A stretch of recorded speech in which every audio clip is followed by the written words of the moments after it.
Bonjour à toutes et à tous, aujourd'hui on se retrouve pour l'analyse du lundi 9 janvier 2023, et donc il est 16h au moment où je tourne la vidéo. Je vais vous faire un peu le tour des paires majeures qui ont un intérêt pour moi à être tradées cette semaine. Cette semaine, il ne faut pas oublier que nous avons des news CPI qui sortiront jeudi, donc qui vont sûrement nous apporter de la volatilité sur le marché.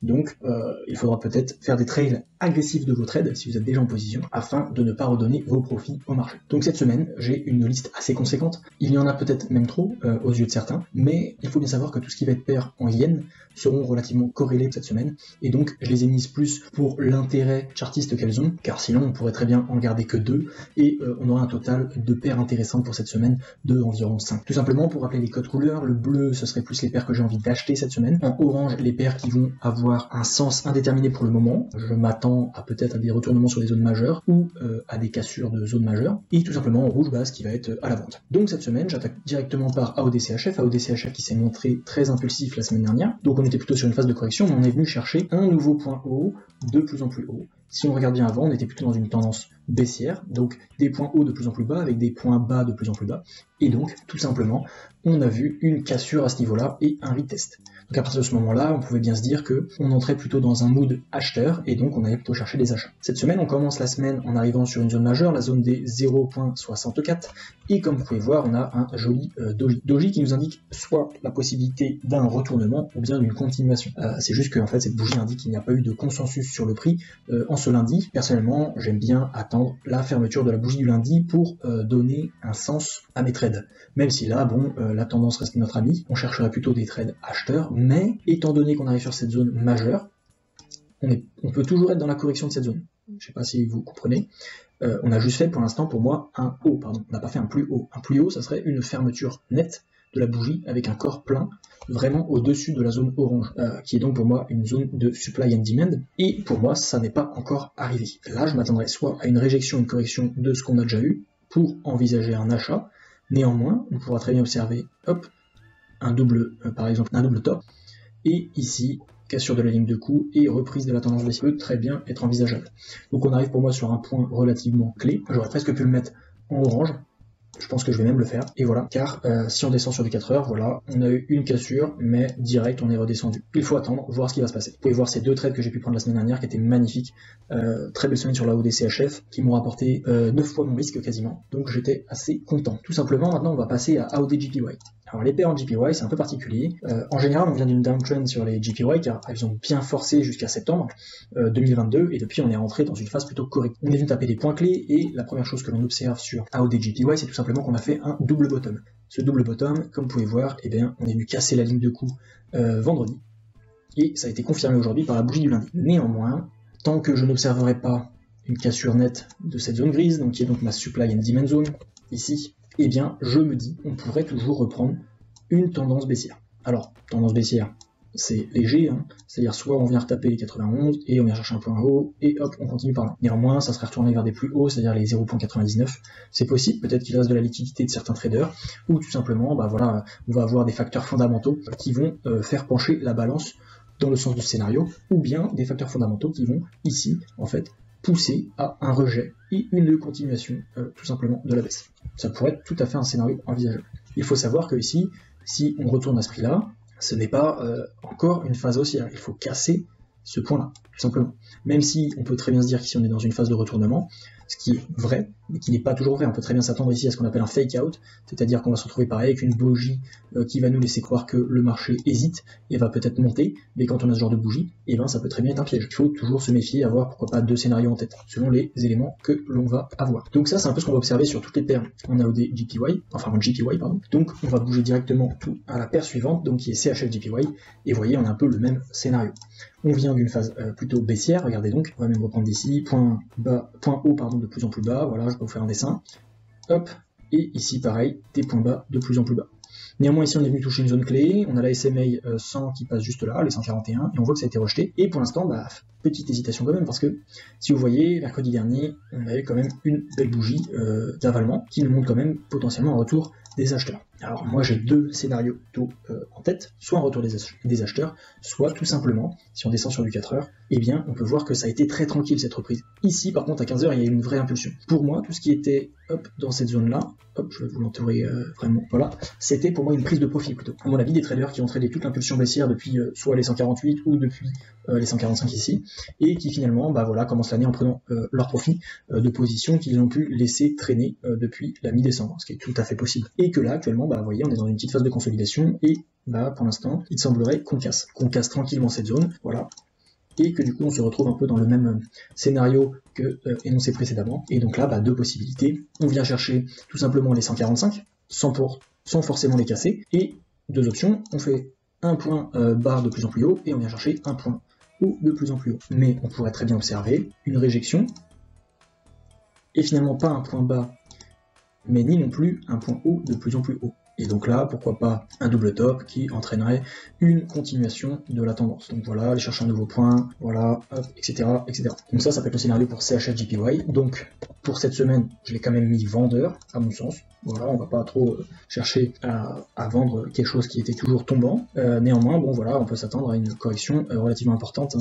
Souvent on dit le minimum à prendre, c'est sur un flag ce genre de mouvement. Voilà, on peut dire on peut aller chercher 146. C'est plausible, mais il faudra observer. Donc là, à court terme, on peut aller chercher un achat, mais rentrer en achat, pour moi, ça serait rentrer avec un demi-risque. Ce que j'entends, c'est que par exemple, si d'habitude vous risquez 1%, là, essayez de diminuer la taille de votre position. Pourquoi pas rentrer à 0,5. Ça vaut pas forcément le coup. Voilà, pour moi, c'est pas encore tout à fait clair. On a eu quand même ce doji et ce doji d'hésitation, et on part sur une hausse, donc affaire à suivre. JPY, continuons dans la même idée, vous voyez, on observe la même chose, pour moi phase de correction, et voilà. Pour l'instant, on en est rendu au 78% du retracement de Fibonacci. On peut aller chercher les 100% avant de reprendre une vente ou de casser et d'aller chercher plus haut. Donc pour l'instant, on attend tranquillement. On reste néanmoins toujours dans une phase baissière, voilà, même s'il y a une belle impulsion acheteuse ou du moins correctionnelle. Alors si je continue, on va aller sur EURUSD. EURUSD, par contre, on a des choses très intéressantes qui sont en train de se passer. En daily, on venait d'un mouvement depuis septembre qui était aussi, fin septembre, pardon, qui était aussi. On a eu un très beau mouvement, effectivement, l'euro a été faible par rapport au dollar toute l'année, le dollar a été une valeur refuge, plus la crise énergétique de la zone euro, plus la guerre en Ukraine, mais on commence l'année avec une belle reprise néanmoins. La semaine dernière, on a pu observer une correction, et il semblerait que, après cette correction, on a eu un retour tout simplement des acheteurs, se rendre compte que les gens re-rentrent sur EURUSD. Pour le moment, on va chercher les 1.08 à mon avis. Voilà, donc un nouveau point haut de plus en plus haut. Regardez ça. Donc à quoi s'attendre? Une correction pour pouvoir acheter et retourner au 1.08, voire les 1.09. Ça, c'est tout ce qu'on va chercher sur EURUSD. Et regardez la belle impulsion qu'il est en train de nous faire depuis vendredi. Voilà néanmoins la chose qu'il va falloir surveiller. Si on va au 1.08, on pourra s'attendre à une correction au moins aussi importante, un retour sur les 1.06, avant de pouvoir racheter tout simplement, pour aller chercher soit les 1.08, soit les 1.0. Donc ça, c'est ce qu'il va falloir attendre sur EURUSD. Toujours pareil, si vous voulez le short, pour moi, c'est dangereux parce qu'on est à contre-tendance. Vous pouvez, mais pareil, risquer des demi-risques, calculer votre risque et manager vos positions de manière agressive, parce que là, ça serait de donner de l'argent bêtement. Vous voyez, aujourd'hui, on est quasiment à plus 1% sur EURUSD. On sent qu'il y a quand même un petit peu d'entrain à l'achat. Regardez les volumes, on est plutôt acheteur. Peut-être que les news du CPI, donc de l'inflation de jeudi, vont pousser le prix vers le bas avant peut-être de envisager un achat. Peut-être que là, c'est ce qu'on appelle un pricing. Peut-être que les gens anticipent déjà une baisse de l'inflation aux États-Unis, donc réinvestissent en euros, tout simplement. C'est-à-dire que l'information future est déjà inclus dans le marché et tout le monde pense à peu près la même chose, tout simplement. C'est ça le pricing. Donc voilà pour EURUSD. On va bouger rapidement à GBP-JPY et GBP-USD. Du coup, on se retrouve sur le même scénario. Pourquoi je mets GBP-JPY? Parce que, si vous regardez bien, on venait de ce mouvement, cassure, on est venu chercher des points bas de plus en plus bas. Actuellement, on va avoir besoin d'une correction, je pense. Voilà, pourquoi pas comme ça, avant de pourquoi pas reprendre une tendance peut-être vendeuse ou un nouveau cycle, tout simplement. Comme je dis à chaque fois, je ne suis pas devin. On envisage tous les scénarios. Néanmoins, ce que j'aime bien avec GBP-JPY, mais qui est aussi un peu dangereux, c'est qu'on a eu des mouvements, mais d'une force incroyable tout au long de l'année 2022. Et si vous regardez, le dernier mouvement, c'était moins 8% dans mes souvenirs. Voilà, moins 8,16%. C'est énorme pour une paire de monnaie. Donc, à mon avis, on va avoir une petite correction. Donc si on redescend sur durée 1 heure, vous pouvez déjà voir que voilà, on a déjà eu une cassure de cette figure de continuation, qu'on pourrait appeler un triangle ou quoi, et on peut voir que finalement, les acheteurs sont venus pousser le prix de plus en plus haut contre cette zone que les vendeurs ne voulaient pas trop lâcher, et là, elle a lâché aujourd'hui en fait. Donc là, on s'attend à un retest pour pouvoir entrer en position et à mon avis aller chercher les 164. De là, après on avisera, hein, on verra bien si le prix est rejeté à la baisse ou s'il y aura une cassure, etc. etc. Je suis pas devin, lui j'ai envie de le surveiller, même si bon on a des indices assez probants quand même, voilà, on va pas se mentir. Voilà, exactement, il faudra venir casser ce précédent point pour être sûr. Donc casser, un retest, acheter. Là, on sera bon. Soit on l'achète de manière agressive, ici on se place derrière, et voilà, on a un risque reward un peu moyen, on va pas se mentir, 1 pour 3, allez, si on trade derrière ce point ici, là, on aurait 3,68, soit on est un peu plus patient, on attendra le retour ici, on aura un nouveau point bas qui se sera sûrement formé, et on pourra se mettre juste derrière là, et donc on aura peut-être un RR un peu plus intéressant, voilà, 1 pour 4. C'est un choix, soit on rentre de manière agressive, soit on attend d'avoir des confluences. Sur les paires en JPY, comme vous avez pu voir, à chaque fois que c'est parti d'un coup. GBP USD, comme sur EURUSD, on va aller en daily. Vendredi, qu'est-ce qu'on a eu? On a eu un magnifique engulfing. Et ce lundi, on voit que ça continue, hein, tout simplement, continuation. Hop, un retest, on verra à quel niveau, hein, bien évidemment, ça peut être beaucoup plus bas. Et un achat que GBP-USD, il faut attendre un retest. Comme on a pu le voir précédemment, voilà, belle impulsion haussière. Si on va chercher un nouveau point, voilà, on pourra attendre une correction pour envisager un achat. Néanmoins, la seule petite chose qui peut me déranger pour l'instant, c'est qu'on ne vient pas chercher un nouveau point haut.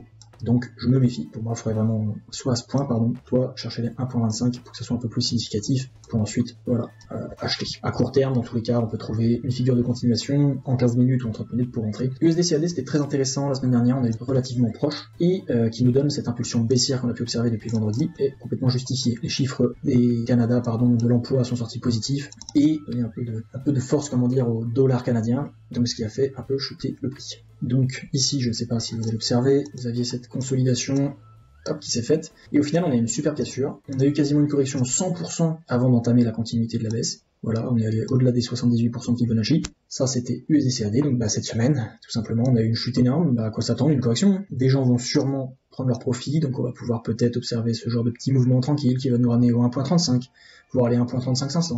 Et ici, on pourra repartir à la baisse. Pourquoi je dis à la baisse en plus? Parce que voilà, on vient d'un mouvement correctionnel haussier.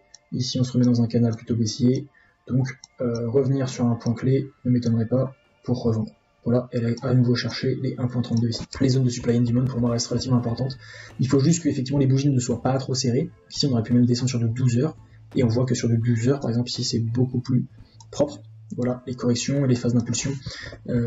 Voilà, quand on a plusieurs séries de bougies de la même couleur qui suivent, c'est quand même beaucoup plus intéressant, beaucoup plus clair à lire que quand on a des chandeliers dans tous les sens. Et du coup, terminons quand même sur les SDJPY, hein, qui au final suit un peu tous ses copains en yens et qui actuellement nous montre quelques signes peut-être potentiellement de retournement. Donc voilà, ici on a un retest des 134. Néanmoins, on était sur encore un lower low, donc un point bas de plus en plus bas. Est-ce qu'on va aller chercher un nouveau point bas de plus en plus bas? Donc sur plutôt un scénario vendeur, c'est juste qu'il faudra trouver une entrée propre, et actuellement l'entrée propre, je la cherche, pour l'instant il n'y en a pas, donc on va pas forcer le destin, pour moi on continuerait à la baisse, pas de raison d'acheter. Donc c'était l'analyse des paires forex majeures pour cette deuxième semaine de janvier, j'espère que la vidéo vous a plu, j'espère que le son est meilleur maintenant, j'ai investi dans un micro. Je vous invite dans tous les cas à me laisser des commentaires si vous avez des questions sur la manière dont j'analyse, et je vous invite à laisser un like pour le référencement, ça serait super cool, et en attendant, je vous dis à la semaine prochaine.